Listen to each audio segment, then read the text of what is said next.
الحمد لله نحمده ونستعينه ونستغفره ونؤمن به ونتوكل عليه ونعوذ بالله من شرور أنفسنا ومن سيئات أعمالنا من يهده الله فلا مضل له ومن يضلل فلا هادي له ونشهد أن لا إله إلا الله وحده لا شريك له ونشهد أن محمدا عبده ورسوله أما بعد فأعوذ بالله من الشيطان الرجيم بسم الله الرحمن الرحيم يا أيها الذين آمنوا كتب عليكم الصيام كما كتب على الذين من قبلكم لعلكم تتقون وعن أبي هريرة رضي الله عنه قال قال رسول الله صلى الله عليه وسلم قال الله جل جلاله كل عمل ابن آدم له إلا الصيام لي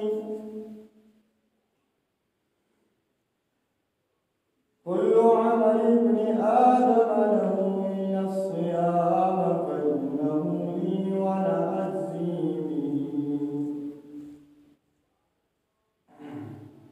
هذا من المسلمان الله رب العزت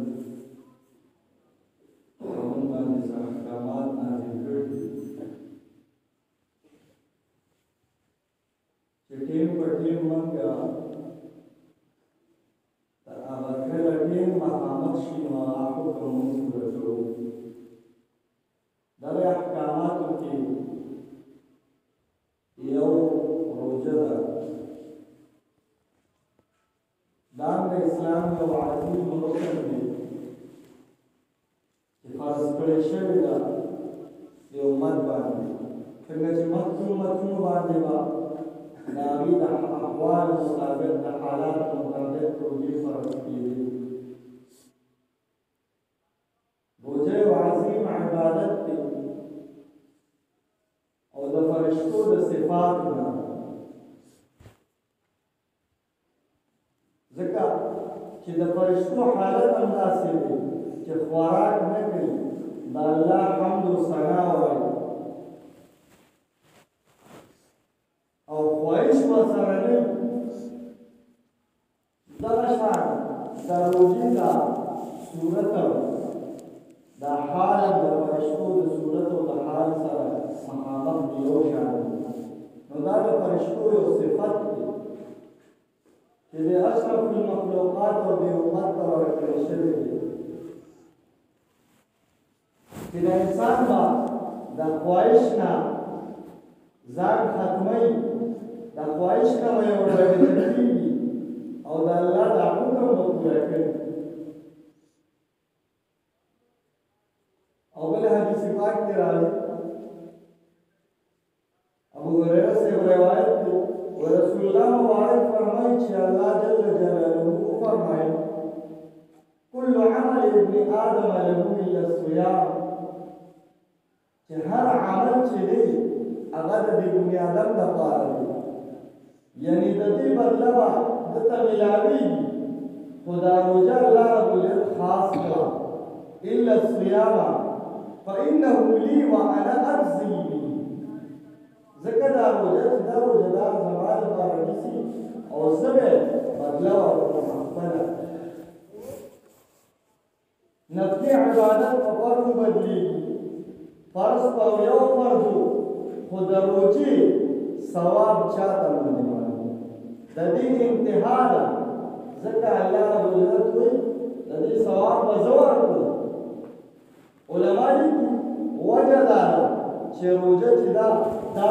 ته پټه ده د خوراک څښاک او د ماشومانو نه څنډه کول د وړو نه څنډه کول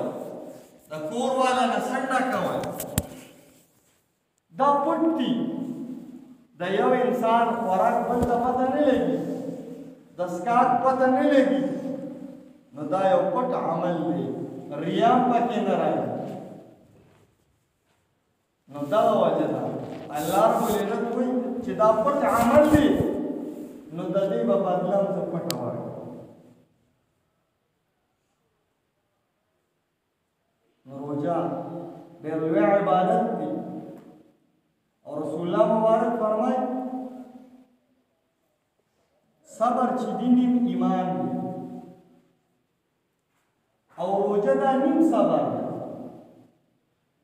ځکه ځان بندول دي منع کول دي او قرآن کې الله رب العزت فرمایي انما یوفى الصابرون اجرهم بغیر حساب وی دې صابرین ته به زه بغیر حسابه بلا حسابه اجر ورکوم څه اندازه به نه او حدیث پاک کې راځي وی روژه چې دا ډال دی او پسې مخکې وړاندې وی لخلوف فم الصائم عند الله اطيب من المشك من رائحة المشك وی د روزدار د خولې دا وی دا الله ته ډېر خوښ دی د مشکو نه زمان محترم چې موږ د روژې کومه تقاضا ده او موږ د روژې کې څه غواړي چې موږ په هغې باندې عمل وکړو او حدیث پاک کې دا راځي چې للصائم فرحتان د روزدار لپاره دوه خوشحالۍ دي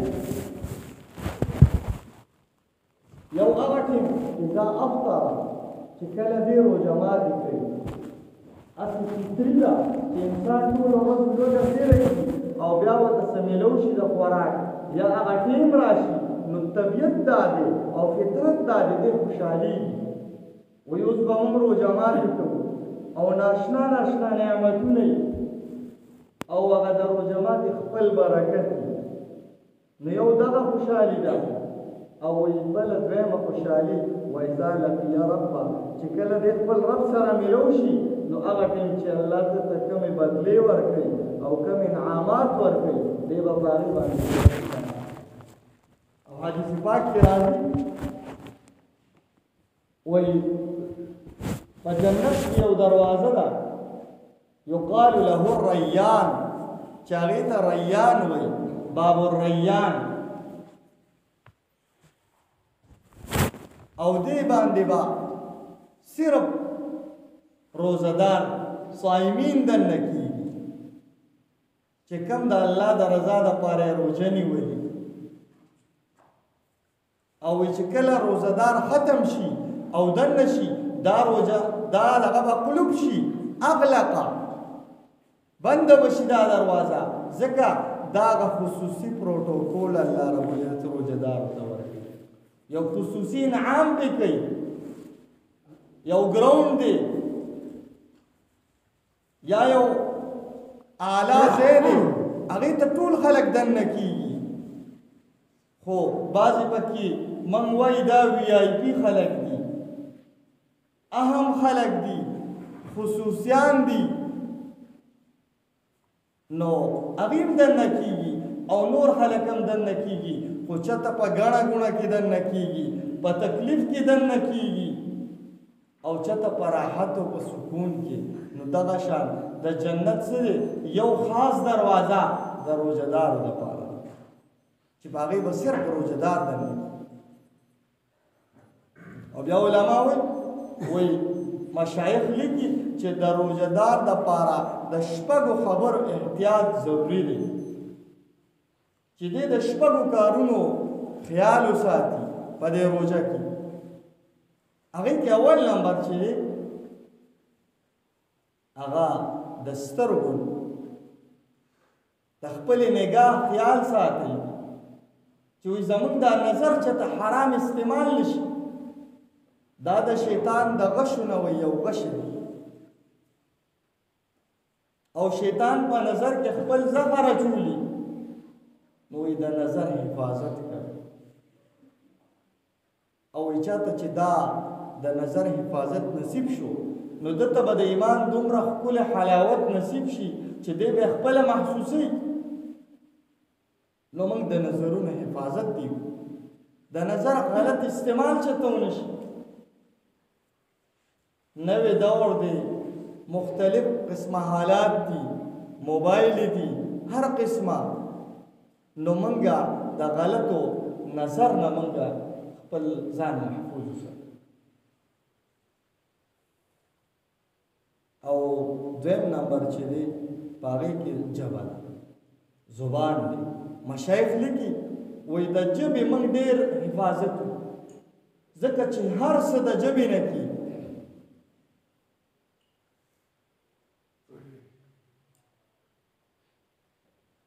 وایي ما یلفظ من قول الا لديه رقیب عتید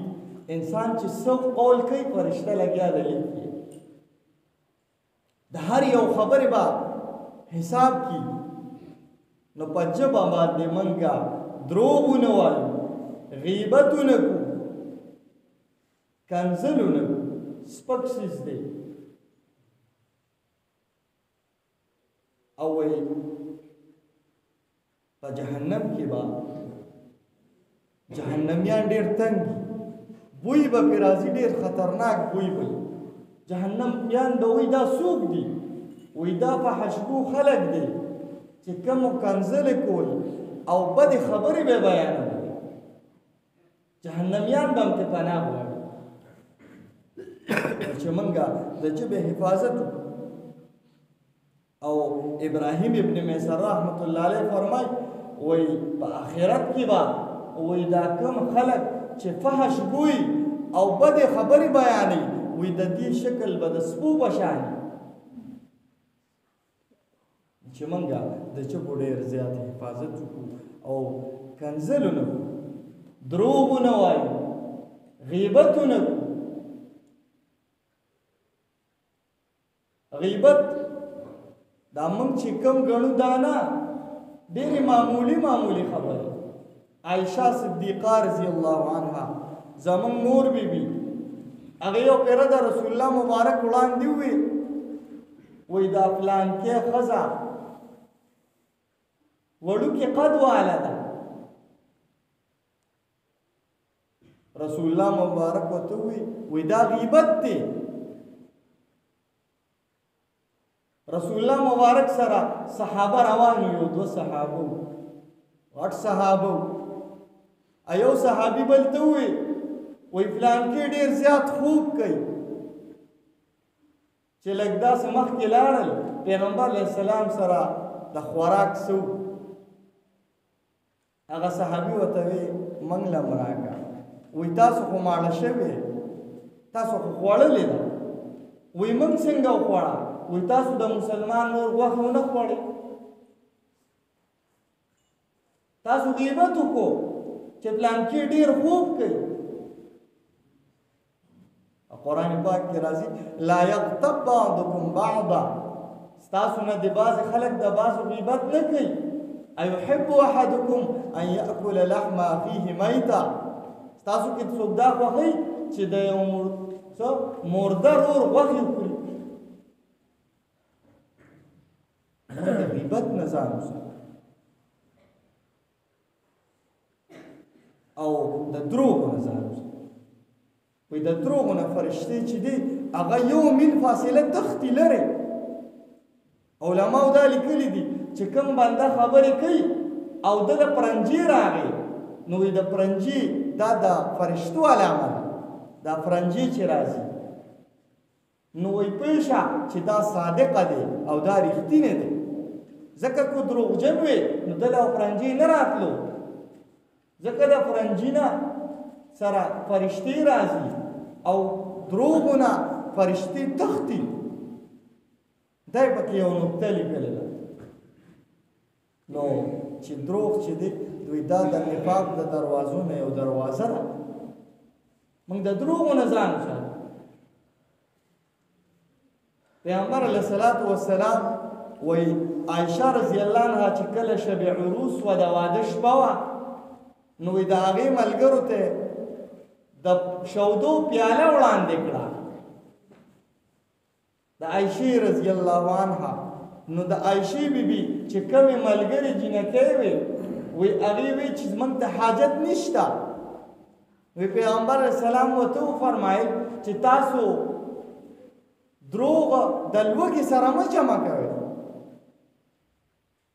یعنی یو څیز ته ستا زړه شوی دی او تا ته یو څوک وایي دا وخوره او ته وایې نه خورم دا هم دروغ شو اوږې مې او دویم د دروغ هم ووي دومره احتیاط نو موږ د دروغو نه ځان وساتو روژه چې ده دا په دروغو سره او په غیبت سره د دې مثال د ډال سره ورکړی نو د شیطان نه به تعالی محفوظ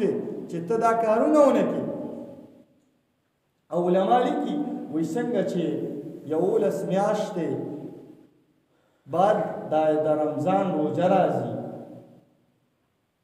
نو وایي دا شیطانان تړلی شوي خو دا دنه چې کومه ګناه کېږي دا د نفس په ده غالبي هر شی خو شیطان نه کوي تعالی د انسان سره یو نفس دی ته به د هغې مقابله کې او هغه نفس وایي 11 میاشتې تا دونه سورب کړی دی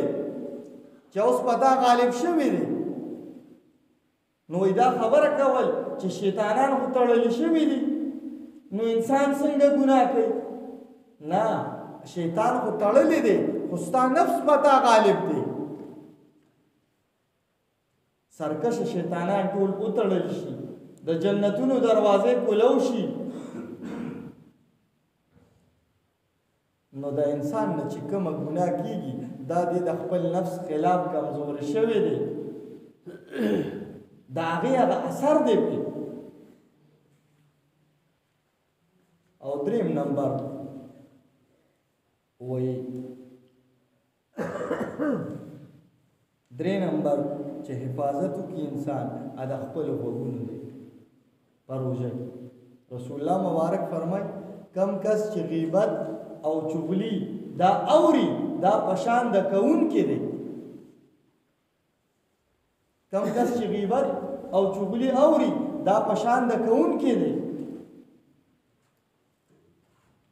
نو منګه د دې نه ځان څه دی محفوظ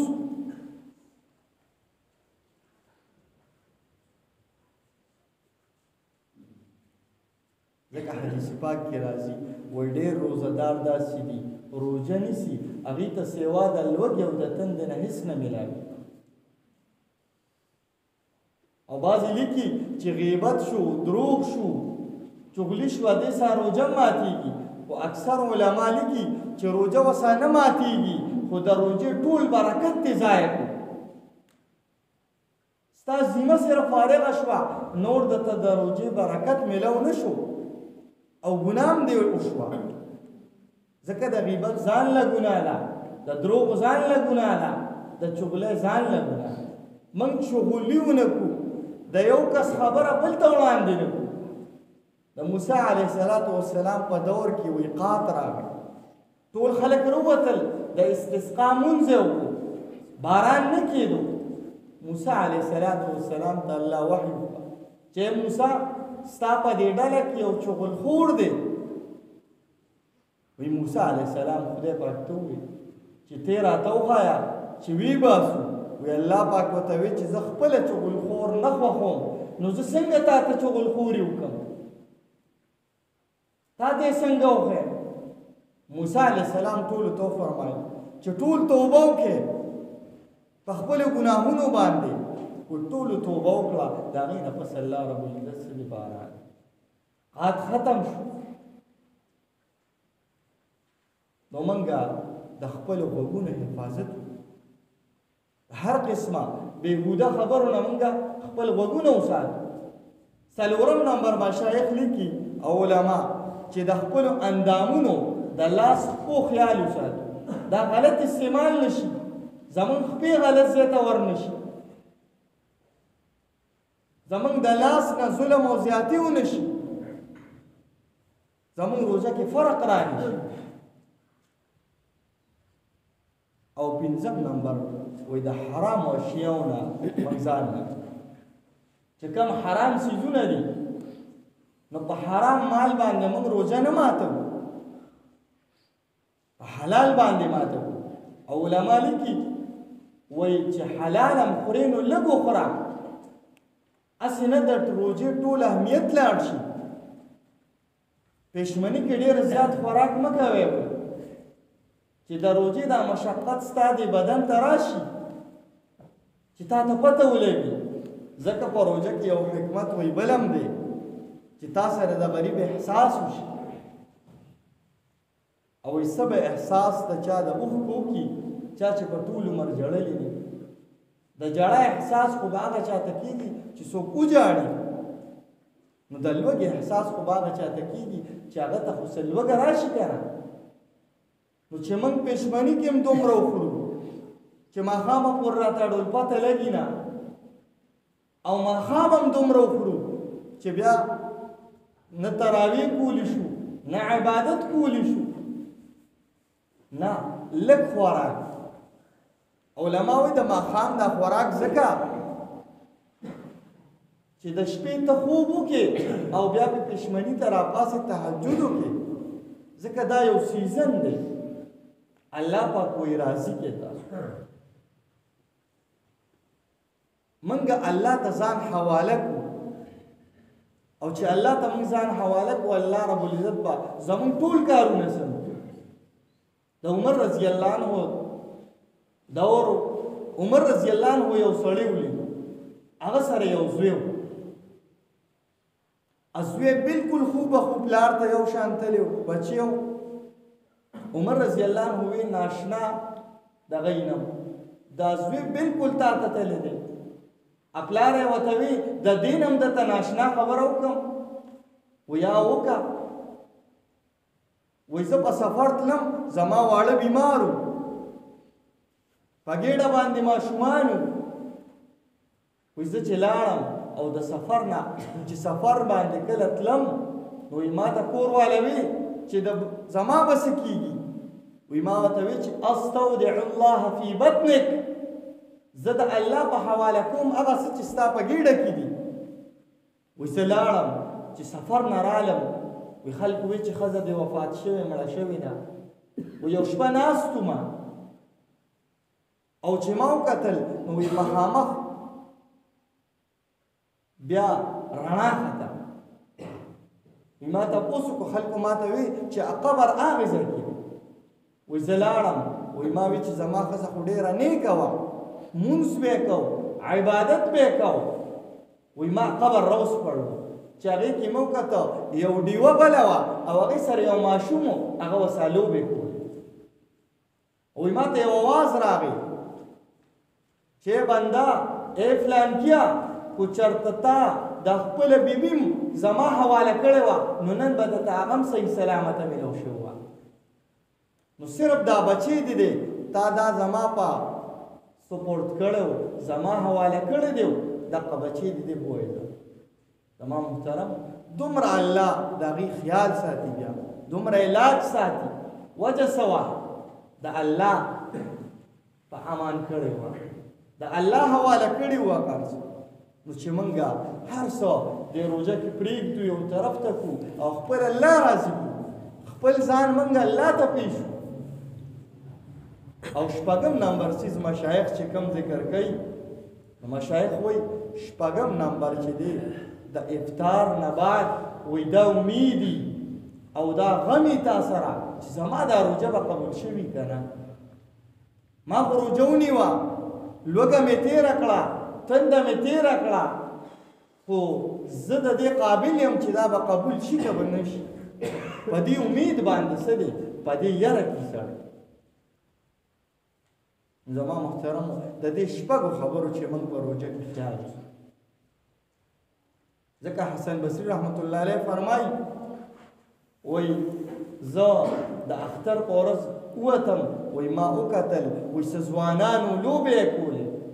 وایي ما ورته وی چې بعضې خلک هغه دي چې هغوی کامیاب شو مخکې لاړل بعضې پاتې شو اعمال یې قبول نه شو تاسو په دې خوشحالۍ کې پته نشته چې ستاسو بسلی چې تاسو په کومو خلکو کې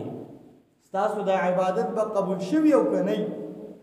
تاسو په دې یره کې پاتې شوي که نه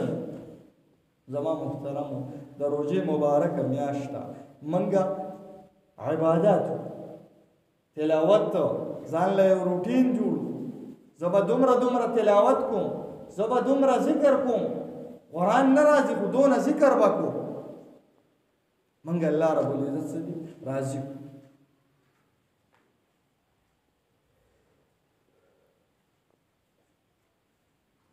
یو څو مسایل به دغه کړو روژه چې د محترمو روژه شروع کیږي د نیت نه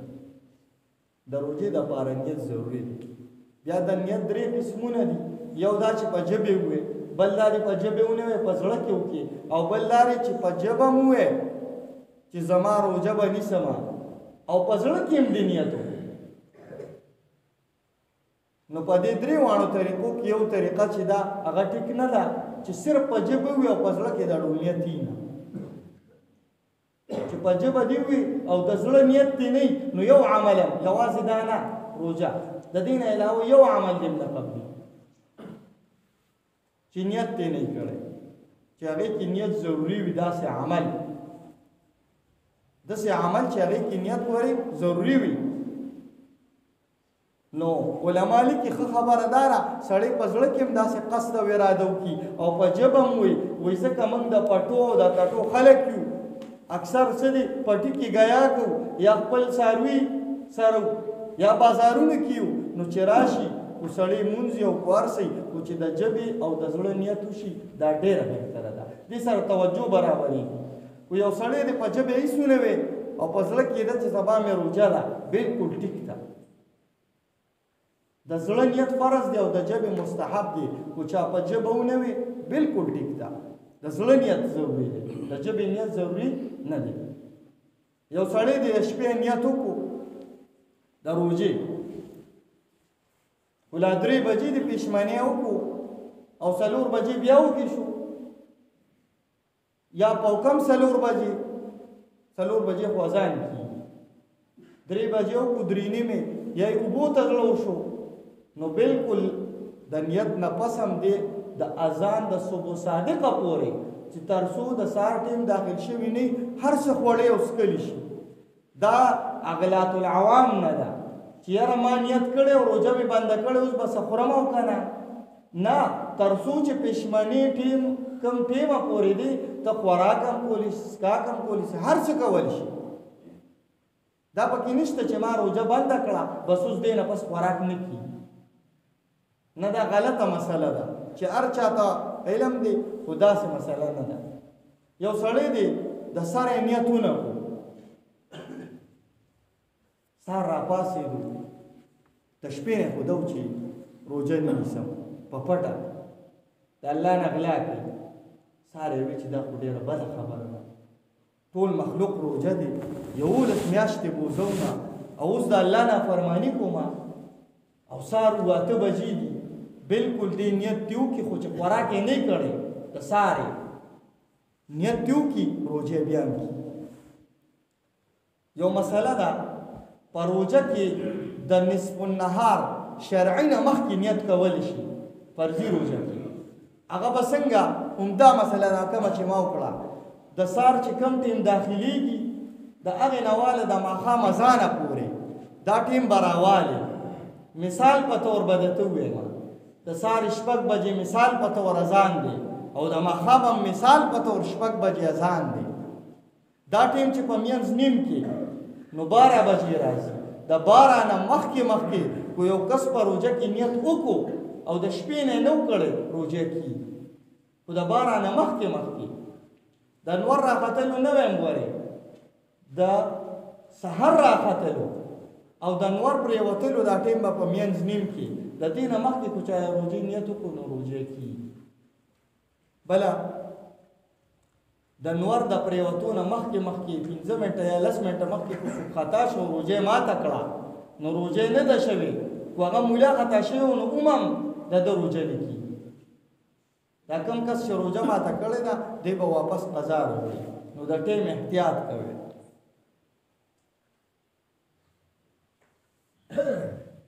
یو کس د روزې نیت ونکړو او ټوله ورځ یې زړه ته څه نه کېدل وږی پاتې شو چې زړه ته نه کېدل بس په لوږه کې ټوله ورځ داسې تېره کړه بغیر خوراکه روژې نه ده شوې ځکه نیت یې نه دی کړی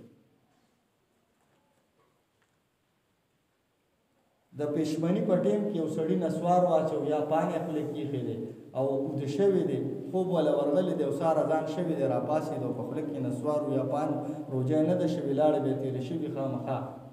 نو روژه نه ده شوې قضا به راوړي کفاره پرې نشته یو سړی دی